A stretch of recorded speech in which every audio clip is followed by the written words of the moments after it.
Hello दोस्तों, नमस्कार। स्वागत है आप सभी का हमारे यूट्यूब चैनल बोर्ड अभ्यास पर। तो हम लोगों ने पिछला chapter pair of linear equations cover कर लिया है, उसके पीवाईक्यूज भी कर लिए हैं। आज से हम लोग पढ़ेंगे अपना नया चैप्टर क्वाड्रेटिक इक्वेशंस। तो चलिए शुरू करते हैं।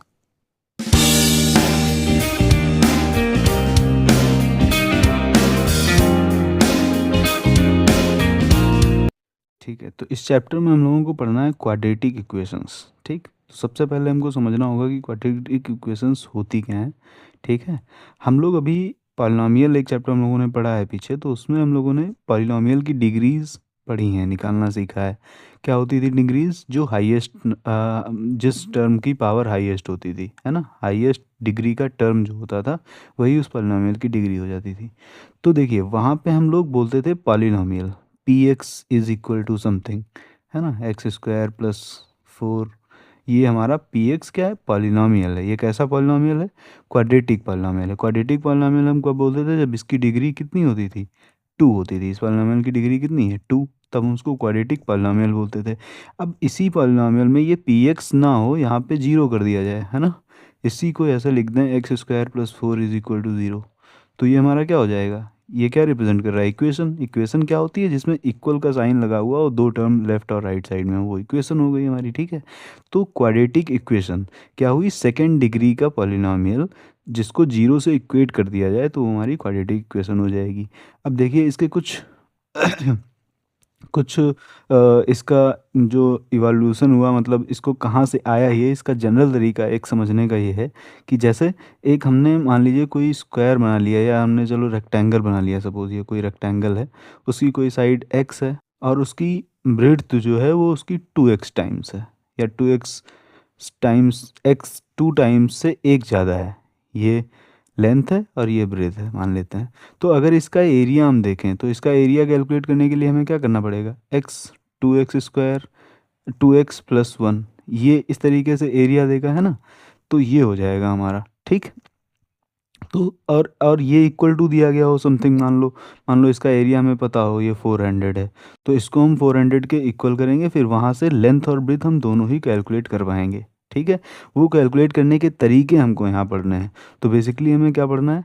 लीनियर क्वाड्रेटिक इक्वेशन सॉल्व करने का तरीका पढ़ना है। ठीक है, कितने मेथड्स होते हैं सॉल्व करने के, वो हमें पढ़ना है। ठीक, तो चलिए यहाँ पे एक चीज़ और समझ लेते हैं कि standard form of a quadratic equation क्या है। स्टैंडर्ड फॉर्म क्या है? तो हमने पॉलिनॉमियल्स में पढ़ा था। पॉलिनॉमियल्स में क्या, पेयर ऑफ लीनियर इक्वेशंस में हमने पढ़ा है A X plus B Y plus C is equal to zero. ये एक क्या है? स्टैंडर्ड फॉर्म होती है किसी लाइन की, लीनियर इक्वेशन की, इन टू वेरिएबल्स में, है ना। उसी तरीके से स्टैंडर्ड फॉर्म क्या होती है यहाँ पे? A X square plus B X plus C is equal to zero, जहाँ पर A can not be zero. A can not be zero, इसका क्या मतलब हुआ कि अगर ए ही जीरो हो जाएगा, अगर ए ही जीरो हो जाएगा तो इसका मतलब क्या है? Zero into x square, zero into x square is zero. इसका मतलब तो ये हो गया ना कि ये क्वाड्रेटिक बची ही नहीं फिर तो। ठीक है, इसीलिए ए जीरो नहीं हो सकता है, बाकी ये दोनों जीरो हो सकते हैं, बी और सी। बी और सी जीरो, जैसे x square is equal to zero लिखा हुआ है, तो क्या हो गया? ये भी क्वाड्रेटिक इक्वेशन है, डिग्री तो 2 है इसकी, है ना। तो ये भी क्वाड्रेटिक इक्वेशन है। बस हमें ध्यान क्या रखना है कि एक्स स्क्वायर का कोफिशिएंट जीरो नहीं हो सकता है। ठीक है, तो वो हमारी क्वाड्रेटिक इक्वेशन होगी। एक तो जनरल फॉर्म हो जाएगी A X square plus B X plus C is equal to zero. ठीक है, और उसके बाद में हम लोगों को अ, इसमें जैसे ये पहली एक्सरसाइज में है, तो इसमें हमें चेक करना है कौन सी क्वाड्रेटिक इक्वेशन है और कौन सी नहीं है। कौन सी है कौन सी नहीं है चेक करने का बस सिंपल तरीका, अगर हमारी हम पूरा सॉल्व करें, अपना सिंप्लीफाई करें, और उसके बाद हम देखें कि क्या हमारा ये जो है इसमें मैक्सिमम डिग्री 2 आ रही है या नहीं आ रही है, या कम आ रही है, ज़्यादा आ रही है। तो नहीं होगी, अगर 2 ही आ रही है तो होगी। जैसे इसमें से कोई एक क्वेश्चन ले लेते हैं। चलिए मैं ये थर्ड ले लेता हूँ, ये थर्ड क्वेश्चन ले लेता हूँ। क्या है? सॉरी, थर्ड बोल रहा हूँ। ये एट्थ क्वेश्चन ले लेता हूँ। ये क्वेश्चन है X cube minus 4x square minus x plus 1 is equal to में एक्स माइनस टू का होल क्यूब। तो एक्स माइनस टू का होल क्यूब क्या होता है? A cube minus B cube. A minus B का होल क्यूब का formula क्या होता है? A cube minus B cube minus 3ab in bracket A minus B. तो A cube minus B cube, B cube का मतलब 2 क्यूब, तो 8 हो जाएगा, माइनस 3ab मतलब 3 इंटू एक्स इंटू 2 और ब्रैकेट में क्या हो जाएगा x माइनस 2। ठीक है, तो ये हो जाएगा x cube minus 4x² minus x plus 1 is equal to x cube minus 8 minus ये कितना हो जाएगा 6x और 6x की मल्टीप्लाई कराएंगे x में तो हो जाएगा 6x² और माइनस माइनस प्लस हो जाएगा ये हमारा 3 2 6 6 2 12x है ना। तो एक्स क्यूब यहाँ भी है और यहाँ भी दोनों तरफ पॉजिटिव के हैं तो ये कैंसिल हो जाएगा। अब 6x² को इसको इधर ले आएंगे लेफ्ट साइड में तो ये हो जाएगा 6x² माइनस 4x² तो हो जाएगा हमारा 2x²। ये माइनस एक्स है और इधर से 12x ले आएंगे तो ये हो जाएगा माइनस 13x। प्लस का 1 है तो इधर 8 माइनस 8 को ले आएंगे तो ये प्लस का 9 हो जाएगा इज इक्वल टू 0 हो जाएगा। तो ये हमारी कैसी इक्वेशन दिख रही है, इसकी डिग्री कितनी है 2, तो ये क्या हो गई हमारी क्वाड्रेटिक इक्वेशन हो गई। तो ये देखने में देखिए आप लोग कंफ्यूज हो सकते हैं, यहाँ पे पावर 3 लगा हुआ है तो ये क्वाड्रेटिक नहीं होगी, बट नहीं, ये क्या है कि इसको अगर हम सिंप्लीफाई करेंगे तो ये हमारी कैसी आ जा रही है क्वाड्रेटिक आ जा रही है। तो ये क्वाड्रेटिक इक्वेशन है। ठीक है, इसी तरीके से चेक करना है बाकी क्वेश्चंस भी। ठीक है अब इसमें आगे कुछ सिचुएशन बेस्ड प्रॉब्लम्स हैं। सिचुएशंस दी गई हैं और उससे तुमको क्वाड्रेटिक इक्वेशन हम लोगों को बनानी है। जैसे क्या है, the product of two consecutive positive integers is 306। Product of two consecutive integers is 306, we need to find the integers. अब कॉन्सिक्यूटिव नंबर्स जैसे अगर सपोज मान लो एक नंबर हमारे पास 2 है तो अगला नंबर कैसे पता चलता है, इसमें क्या कर देते हैं 1 ऐड कर देते हैं, है ना, 1 ऐड कर देते हैं। तो अगर हमारे पास एक इंटीजर x है तो अगला इंटीजर कैसे पता चलेगा, इसमें हम 1 ऐड कर देंगे x प्लस 1 कर देंगे, है ना। और दोनों का प्रोडक्ट ये कह रहा है कि 306 आ रहा है तो x into x plus 1 is equal to 306। और यहाँ से क्या बन जाएगी, ये क्वाड्रेटिक इक्वेशन बन जाएगी क्या, x² plus x minus 306 is equal to 0। ये हमारी हो गई क्वाड्रेटिक इक्वेशन। इसको हम सॉल्व कर लेंगे, अभी सॉल्व करने के तरीके हम लोग अभी पढ़ने जा रहे हैं आगे, है ना। अगला टॉपिक ही है solution of a quadratic equation by factorisation, तो फैक्टर करके सॉल्व करना सीखेंगे।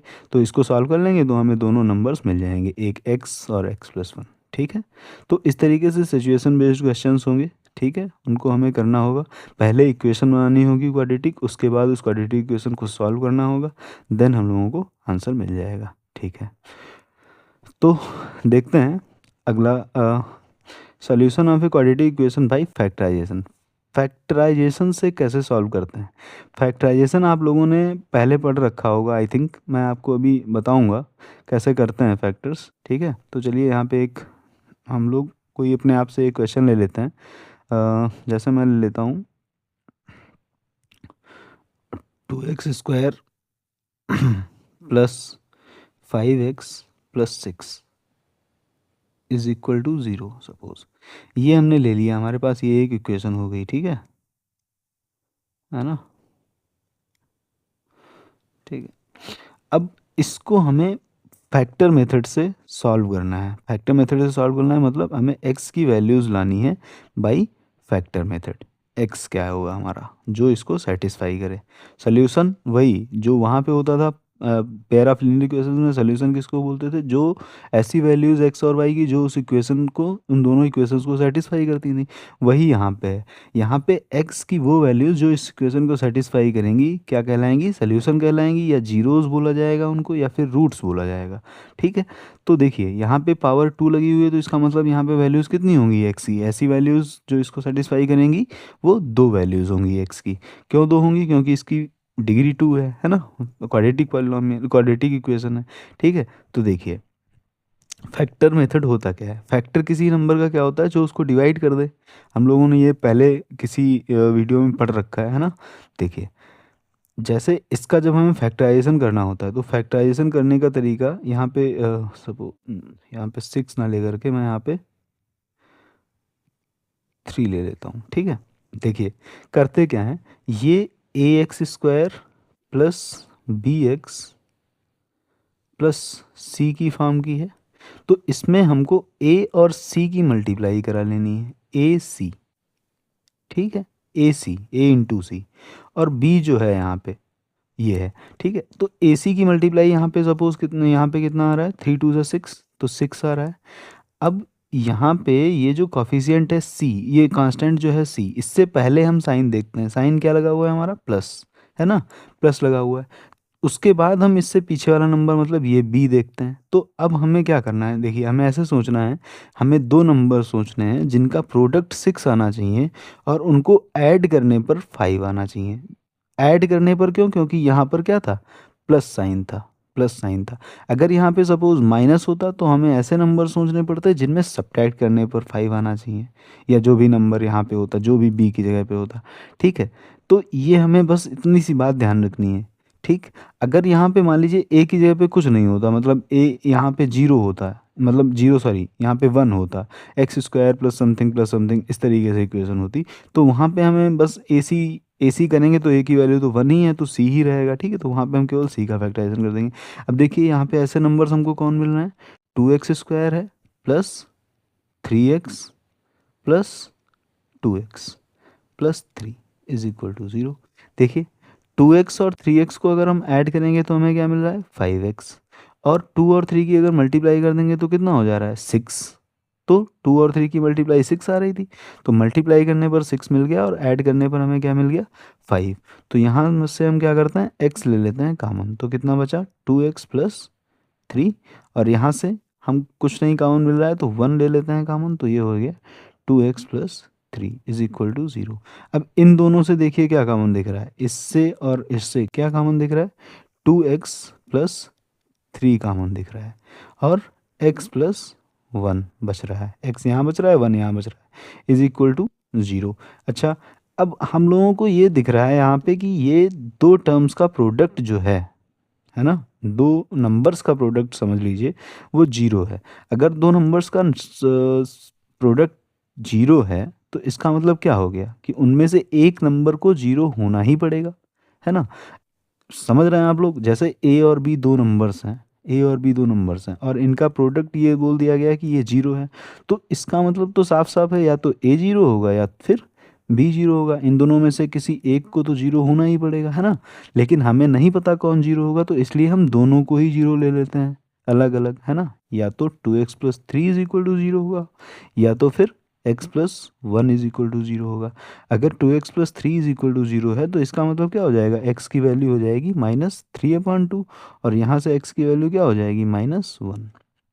ठीक है, तो हमारे पास कितने आंसर्स, कितने सोल्यूशंस आ गए? दो सोल्यूशन आ गए, x इज इक्वल टू -3/2 और x इज इक्वल टू -1। ठीक है, तो इस तरीके से हम फैक्टर मेथड से सॉल्व कर पाएंगे कोई इक्वेशन को। ठीक है, तो एक तरीका हमारा सॉल्व करने का क्या है? Factor method. फैक्टर आप लोग पिछली क्लासेस से पढ़ते हुए आ रहे हैं, क्लास 8th से शुरू हो जाता है, 7th 8th से, है ना? 8th 9th में तो फैक्टराइजेशन के आप लोगों ने खूब सारे क्वेश्चंस कर रखे हैं।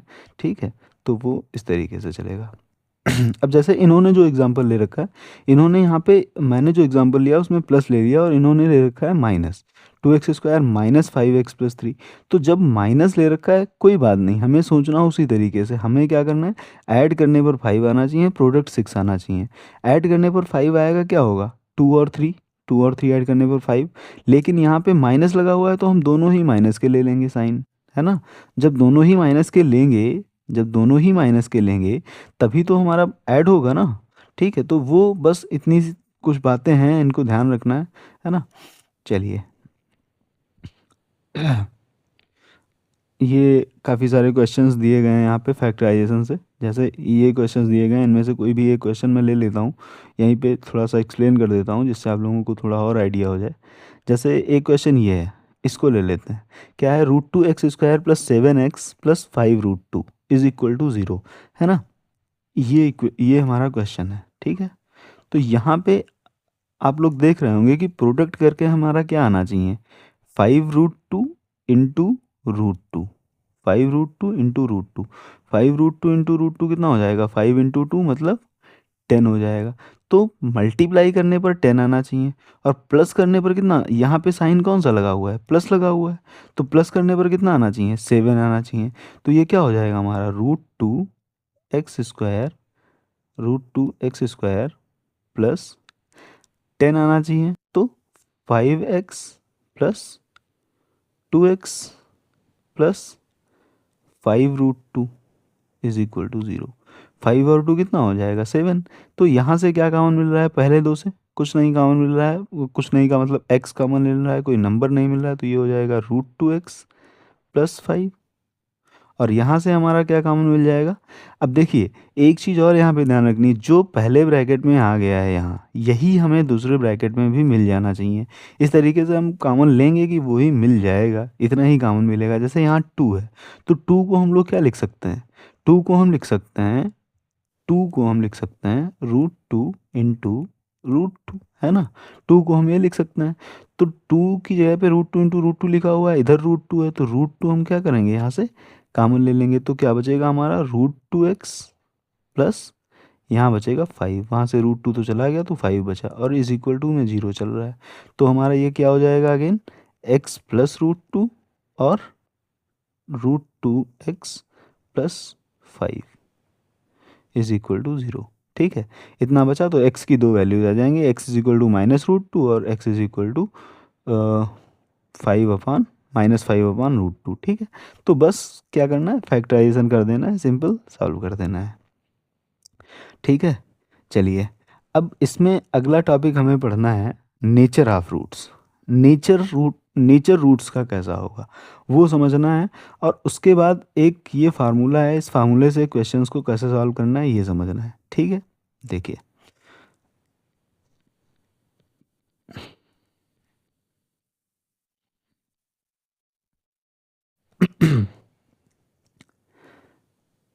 देखिए मैं आप लोगों को समझाता हूँ। देखिए क्या है, क्वाड्रेटिक इक्वेशन जैसे हमारी कोई है, जैसे जनरल फॉर्म ले लेते हैं ax² plus bx plus C is equal to 0। इसको सॉल्व करने का अभी हम लोगों ने एक ऊपर तरीका पढ़ लिया है, फैक्टराइजेशन मेथड। अगर फैक्टर नहीं हो पा रहे हैं बाई चांस, जरूरी थोड़ी ना है कि हर एक इक्वेशन के फैक्टर हो ही जाएं, है ना, हर एक पॉलिनॉमियल के फैक्टर कर ही पाएँ आप लोग, है ना, ऐसा ज़रूरी नहीं है। तो अगर फैक्टर नहीं हो पा रहे हैं तब क्या तरीका होगा सॉल्व करने का, तो उसके लिए सीधा एक फार्मूला है, x इज इक्वल टू -b plus minus square root b² minus 4ac upon 2a। ये है हम लोगों का सीधा फार्मूला।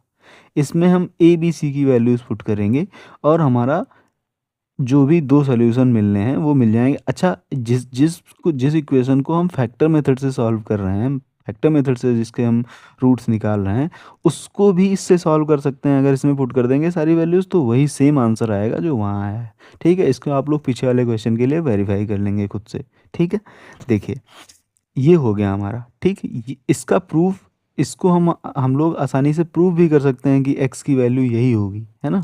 उसका प्रूफ मैं एक अलग से वीडियो बना दूंगा, वो आप लोगों के अभी इस सिलेबस मतलब अकॉर्डिंग टू योर एग्ज़ाम ज़रूरी नहीं है ना, लेकिन आप लोगों को आना चाहिए, उसके लिए मैं अलग से एक छोटा सा वीडियो बना दूंगा, उसमें इसका प्रूफ दे दूंगा। बट अभी के लिए हम सिर्फ ये फार्मूला याद रखते हैं। ठीक है, अच्छा अब इसी फार्मूले से हम नेचर ऑफ रूट्स को डिस्कस करेंगे। नेचर ऑफ रूट्स का मतलब ये है कि दो रूट्स होंगे, हमने अभी पढ़ा पीछे। अब वो रूट्स कैसे होंगे, वो रूट्स इक्वल होंगे, जीरो होंगे, रेशनल होंगे, इरेशनल होंगे, ये सारी चीज़ें अब हमें डिस्कस करनी है। देखिए क्या है, अब जैसे हमने ये लिखा हुआ है हमारा x इज इक्वल टू -b plus minus square root b² minus 4ac upon 2a। ठीक है, तो ये जो यहाँ पे ये लिखा हुआ है b² माइनस 4ac, इसको बोलते हैं डिस्क्रिमिनेंट। क्या बोलते हैं, डिस्क्रिमिनेंट, डिस्क्रिमिनेंट बोलते हैं, या d से इसको लिखते हैं। तो d की वैल्यू क्या होती है, b² माइनस 4ac। बस इसी से सारे रूट्स पता चल जाएंगे। अभी देखिए आप लोग, अच्छा ये कोई भी नंबर है, d is equal to b² minus 4ac, ये कोई नंबर ही तो है। अब कोई नंबर है तो उसकी क्या पॉसिबिलिटीज़ है, या तो वो जीरो हो जाएगा, है ना, या तो जीरो हो जाएगा, या फिर ग्रेटर देन जीरो हो जाएगा, और या फिर लेस देन जीरो हो जाएगा। तीन ही तो पॉसिबिलिटी हो सकती हैं, इसके अलावा चौथी पॉसिबिलिटी तो होनी नहीं है। ठीक है, देखिए तो बस इन्हीं तीन पॉसिबिलिटीज़ को हम एक एक करके डिस्कस कर लेते हैं। जैसे जब पहला केस क्या ले लेते हैं, जब हमारा d जो है वो जीरो है, d जीरो है, मतलब b² माइनस 4ac की वैल्यू जीरो है।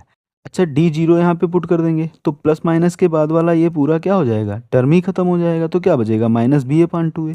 तो ऐसे में क्या होगा, roots roots are real, real तो होंगे, माइनस बी भी रियल है ए भी रियल है तो रियल तो होंगे, एंड इक्वल। इक्वल क्यों, क्योंकि प्लस माइनस वाला तो केस ही खत्म हो गया ना। दो तो तब आते जब एक बार प्लस लेते एक बार माइनस लेते, लेकिन वो तो केस ही नहीं रहा क्योंकि उसके आगे तो सब जीरो हो गया है। ठीक है, तो ऐसे पहले केस में क्या होगा, रूट्स हमारे इक्वल होंगे और रियल होंगे। अच्छा दूसरा केस जब हम देखते हैं, सेकेंड केस, सेकेंड केस में क्या है कि डी ग्रेटर देन जीरो है। अब ग्रेटर देन जीरो है, इसमें भी दो केस होंगे। ठीक है, दो केस, इसमें पहला case D greater than zero हो और साथ में क्या हो, अ, अच्छा एक चीज़ मैं यहाँ पे बता देता हूँ, अभी केवल ग्रेटर देन जीरो लेते हैं, फिर बाद में अभी इसके दो सब केस डिस्कस करेंगे। अगर ग्रेटर देन जीरो है तो इसका मतलब क्या है, रूट्स हमारे, रूट्स क्या हैं, roots are real and unequal. ठीक है, रियल होंगे और अनइक्वल होंगे भाई। यहाँ पे एक बार प्लस लेंगे एक बार माइनस लेंगे, दोनों वैल्यूज अलग अलग आएंगी तो रियल होंगे और अनइक्वल होंगे, roots are real and unequal. ठीक है, अब इसके दो सब केस देखते हैं। तो सब केस क्या है, पहला ए, अगर डी हमारा क्या हो, D is a perfect square, perfect square means 4 9 16 इस तरीके का कोई नंबर जिसका स्क्वायर रूट एग्जिस्ट कर रहा हो। तो अगर इसका स्क्वायर रूट एग्जिस्ट कर रहा है तो ये नंबर हमारा कैसा हो जाएगा, एक इंटीजर आ जाएगा, या ऐसे बोल दीजिए एक होल नंबर आ जाएगा। तो यहाँ पे क्या हो जाएगा हमारा, डी एक परफेक्ट स्क्वायर है, if d is a perfect square then roots are roots are rational.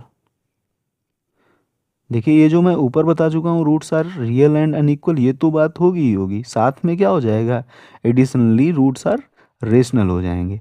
अगर हमारा डी जो है, दूसरा केस, अगर हमारा D is not a perfect square, not a perfect square, है ना, नॉट ए परफेक्ट स्क्वायर, तो जब परफेक्ट स्क्वायर नहीं है then roots are irrational, roots are irrational. ठीक है, तब हमारे रूट्स कैसे होंगे, इरेशनल हो जाएंगे। ठीक है, अच्छा तीसरा केस क्या है, तीसरा केस जब d की वैल्यू हमारी लेस देन जीरो है। लेस देन जीरो होने का मतलब यह है कि इसमें स्क्वायर रूट के अंदर क्या आ जाएगा, यहाँ पर स्क्वायर रूट के अंदर माइनस की कोई वैल्यू आ जाएगी। अब आप लोग सोचेंगे कि माइनस का 4 होता क्या है, इसको क्या लिख सकते हैं, क्या 2 लिख सकते हैं, ये ट्रू है, ये तो गलत बात है, क्योंकि 2 का स्क्वायर करते हैं तो 4 आता है। -2 लिख सकते हैं क्या, वो भी गलत है, क्यों, क्योंकि -2 का स्क्वायर करते हैं तो भी 4 आता है, तो ये तो सही नहीं है। इसका मतलब ये चीज़ हमारे पास अभी डिफाइन नहीं है, इसको आगे चल के आप लोग हायर क्लासेस में, अभी नेक्स्ट क्लास में मतलब 11th क्लास में पढ़ लेंगे इसको, कैसे कैसे इसको लिखते हैं। बट अभी के लिए क्या करना है, हमारा जब केस लेस देन जीरो का है तो हो जाएगा हमारा इमेजिनरी रूट्स। ठीक है, इमेजिनरी रूट्स, बस सीधे इतना ध्यान रखना है। तो ये जो तीन केसेस हम लोगों ने पढ़े हैं ना, ये मोस्ट इम्पॉर्टेंट है। ठीक है, आप लोगों के एग्ज़ाम में ज़्यादातर क्वेश्चन इसी पर आते हैं कि रूट्स कैसे होंगे, उनका नेचर कैसा होगा। ठीक है, तो यही चीज़ यहाँ पे बताई गई है। ठीक है, मैंने एडिशनली दो केस और बता दिए हैं बीच वाले के, मतलब D is greater than zero के दो सब केसेस, इरेशनल और रेशनल के, वो भी कई बार पूछ लिए जाते हैं क्वेश्चंस। ठीक है, तो देखिए इसमें क्वेश्चंस कहते हैं, एक्सरसाइज का कोई एक क्वेश्चन ले लेता हूँ, है ना, जैसे ये क्या कह रहा है, find the nature of the roots of the following quadratic equation, if the roots real roots exist find them. है ना, तो इसमें सबसे पहले हमको अगर नेचर बताना है तो नेचर बताने के लिए सिंपली क्या करें, इसमें ए की वैल्यू, बी की वैल्यू और सी की वैल्यू नोट करके रख लीजिए। ए की वैल्यू कितनी है, यहाँ 3 है, और बी की वैल्यू हमारी दी गई है -4√3, है ना, 4√3, और सी की वैल्यू है 4। तो सीधा डिस्क्रिमिनेंट का फार्मूला लगाते हैं। डिस्क्रिमिनेंट का formula b² - 4ac, B square means -4√3 का स्क्वायर, -4√3 का स्क्वायर, 4 का स्क्वायर 16 और √3 का स्क्वायर 3, तो 16 इंटू 3 कितना हो जाएगा 48, -4 इंटू ए कितना है 3 है और सी कितना है 4 है। तो इस तरीके से हमारा कितना मिल जाएगा यहाँ 48 माइनस 4 3 ज़ा 12 4 ज़ा 48 क्या मिल गया 0 मिल गया। तो जैसे ही डिस्क्रिमिनेंट 0 हुआ तो इसका मतलब रूट्स कैसे हो गए हमारे, रूट्स कैसे हो जाएंगे, इक्वल रूट्स हो जाएंगे। रियल तो होंगे ही होंगे, रियल रियल एंड इक्वल। ठीक है, तो जब d की वैल्यू हमारी 0 मिल गई तो रियल एंड इक्वल रूट्स, बस ऐसे ही जहाँ नेचर बताना है वहाँ हम रियल एंड इक्वल रूट्स। अब अगर इसी में पूछा गया है real roots exist find them, तो फाइंड भी कर लेंगे आराम से। फाइंड करने का क्या तरीका होगा इसी क्वेश्चन में समझ लेते हैं। x इज इक्वल टू हमने फार्मूला पढ़ा था minus b plus minus square root b square minus 4ac upon 2a। तो माइनस बी मतलब माइनस माइनस प्लस क्या हो जाएगा 4√3, और ये तो सब जीरो है, B square minus 4ac zero है तो वो लिखने की ज़रूरत नहीं है। अपॉन में क्या हो जाएगा 2a 2 इंटू 3। ठीक है, तो कितना हो गया ये 2 से 2 कैंसिल कर लेंगे तो आंसर हमारा मिल गया 2√3 अपॉन 3। ये रूट हो जाएंगे। अच्छा, यहाँ पे आप लोग बोलेंगे कि एक ही वैल्यू आ रही है, तो यही 2 बार लिख ली जाएगी 2√3 कामा 2√3 अपॉन 3। यही 2 सॉल्यूशंस इसके हो जाएंगे, यही 2 रूट्स हो जाएंगे इसके। ठीक है, तो इस तरीके से हम लोग सॉल्व करते हैं। तो हम लोगों ने इस वीडियो में डिस्कस कर लिया है पूरे इस चैप्टर को, इसमें हमें क्या क्या पढ़ना था, है ना। इसके कुछ इंपॉर्टेंट पीवाईक्यूज हम लोग नेक्स्ट वीडियो में डिस्कस कर लेंगे, और जो मोस्ट इंपॉर्टेंट क्वेश्चन जो आने वाले हैं उनको भी डिस्कस कर लेंगे। ठीक है, थैंक यू वेरी मच।